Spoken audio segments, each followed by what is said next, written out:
pinakasiga, pinakamarahas, at mga pinaka-kinatatakutang mga kriminal noon. Halina at ating isa-isahin sa video na ito ang 10 pinaka-notorious na mga kriminal na nag-iwan ng madilim na marka sa kasaysayan ng Waway. Si Warlito Toledo, o mas kilala sa bansag na Waway, ay isang simpleng magsasaka noon ng tubo. Siya ay nagtatrabaho kasama ang kanyang pinakamamahal na asawa. Isang gabi, habang ipinapahinga nila ang kanilang pagod na katawan pagkatapos ng maghapong ani, ay walang awa silang inatake ng isang grupo ng mga armadong lalaki at pinasok ang kanilang tahanan.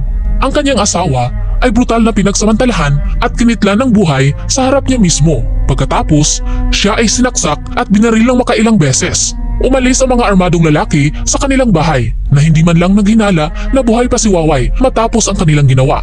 Ang pangyayaring ito sa kanyang buhay ang lubos na nagpabago sa kanya.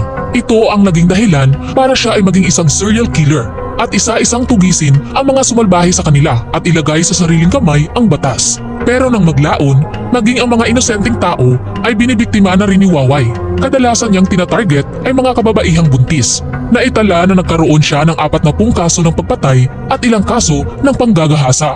Number 9. Romeo Halushos. Si Halushos ay itinuturing noon bilang isang mahalaga at maimpluwensyang tao. Isa rin siya sa pinakasikat na broadcaster sa Mindanao bago siya nagsimula sa kanyang political career. May-ari din siya ng isang entertainment firm, film producer at isang stockbroker sa isa sa mga higanting television company. Siya ay proprietor ng sikat na resort sa Dapitan, ang Dakak, at higit sa lahat ay isang political kingpin sa kanlurang Mindanao. Ang akala ng lahat ay mabuting tao si Halushos dahil sa pagiging public servant nito, hanggang sumabunyag ang kanyang di inaasahang kriminal na gawain at ang mga paborito niyang biktimahin ay walang iba kundi ang mga minor de edad na mga babae. Noong 1996 ay inakusahan ng isang 11 years old na batang babae si Halushos ng maraming beses na pagmomolestya sa kanya sa iba't ibang okasyon. Di nagtagal ay napatunayan na guilty si Halushos sa kasong ito.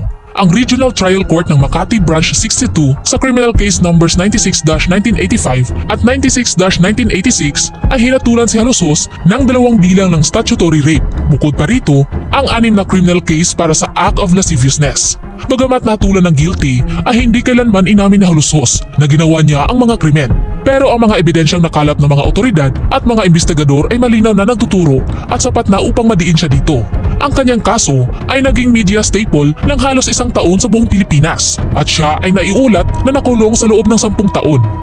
Na kilala sa tawag na Flores Gang. Nagsimula ang kanyang mga krimen nang sumali siya sa Alex Bungkayaw Brigade sa Malabon noong 1980s. Siya ang nakatoka noon para maghanap at magnakaw ng kotse para sa grupo. Di nagtagal ay nagpasya siyang magsimula ng kanyang sariling grupo. Ang grupo na ito ay mabilis na naging tanyag dahil sa walang habas na pang-hold up at kanila itong ginagawa maski na tirik ang araw habang nakasuot ng uniforme ng pulis. Ang huling krimen na ginawa niya ay ang pagnanakaw ng baril sa isang Rolex shop sa Greenbelt 5 noong 2009. Ang insidenteng ito ay nag-trend sa media nationwide. Makalipas ang ilang linggo ay hinanting siya ng NBI at may utos na shoot on sight sa kanya. Di nagtagal ay nabalita sa buong bansa na nakitla na ng buhay ang notorious na kriminal na si Alvin Flores. Number 7. Ben Tambling. Si Ben Tambling o Benjamin Garcia sa totoong buhay ay isa sa mga pinakakilalang kriminal sa Maynila noong 1980s. Siya ay isang stuntman na naging most wanted kriminal matapos madiin sa krimen na umano hindi niya ginawa. Hinango ni Ben Tambling na nagmula sa Malabon ang kanyang palayaw sa kanyang naunang trabaho bilang isang movie stuntman. Ayon sa ulat, ay isa siyang dalubhasa sa karate. Sinasabing mayroon siyang hindi kapanipaniwalang kakayahan sa acrobat at ito ang ginagamit niya di umano upang mabilis na makatakas mula sa pag-aresto ng mga pulis. Sinasabing nagsimula ang pagkamuhi ni Ben sa kapulisan dahil sa isang traumatiko at brutal na karanasan niya sa mga ito. Siya ay labis na pinahirapan nang siya ay inaresto bilang isang juvenile delinquent. Ang kanyang ulo ay hinampas ng malakas gamit ang upuan.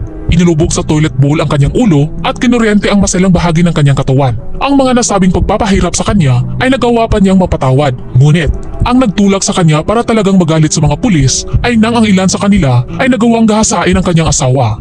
Nang maglaon, nasangkot siya sa mga nakawan, carjacking at drug trafficking. Sa loob ng ilang buwan, pitong pulis ang kanyang itinumba at ang kanilang mga baril ay kinuha mula sa kanila. Dahil sa mga pag-ataking ito, si Ben Tumbling ay nailagay sa listahan ng Most Wanted.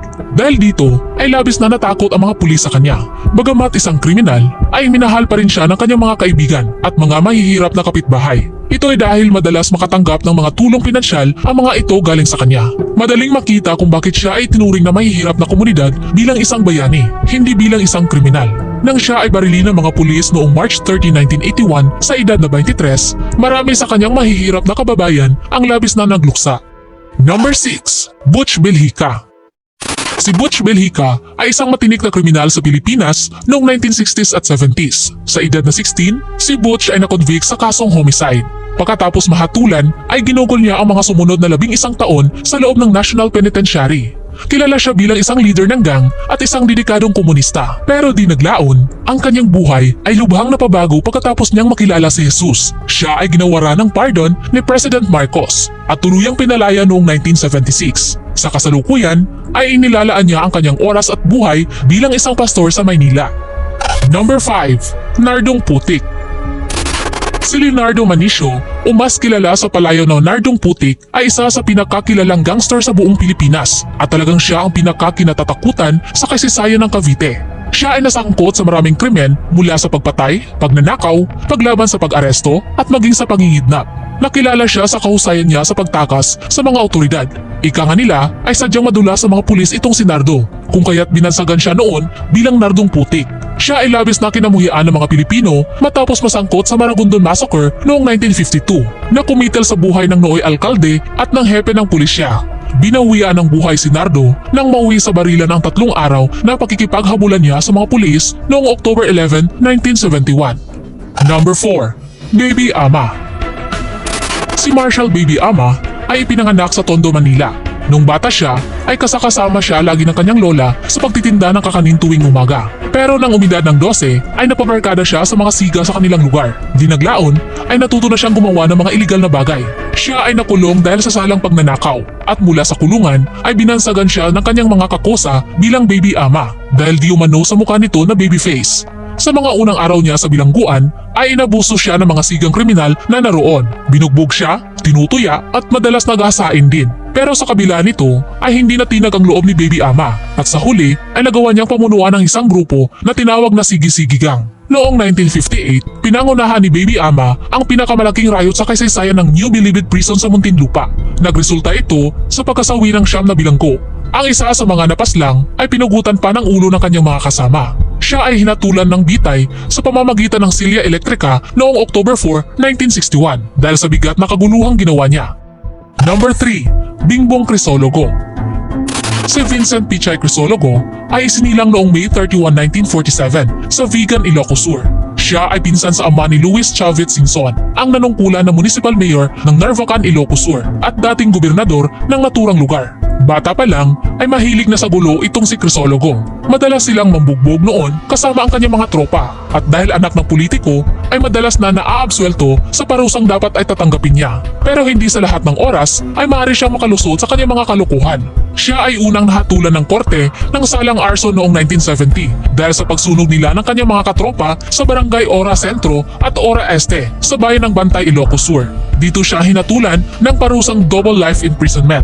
Nagsilbi siya sa bilangguan simula noong June 1972 at nagbigyan ng pardon ni Pangulong Ferdinand Marcos noong 1980. Pagkalabas sa bilangguan ay tila ibang tao na sa Crisologo. Naging mahinahon na ito at hindi na rin sumama sa mga gulo. Pagkatapos ng kanyang paglaya, itinatag niya ang The Love Flock Catholic Charismatic Community at nagpaabot ng tulong sa mga kasabing may iba't ibang pangangailangan mula sa pinansyal hanggang sa pangangailangang espiritual. Number 2. Leo Echegaray. Si Leo Echegaray Pilo ay ang unang Pilipinong bilanggo na nahatulan ng parusang kamatayan sa pamamagitan ng lethal injection noong 1999. Ang kanyang kamatayan ay nagpasiklab ng isyu ukol sa parusang kamatayan sa Pilipinas at ito rin ang naging dahilan para huwag nang ipagpatuloy ang paggamit ng bitay dito sa ating bansa.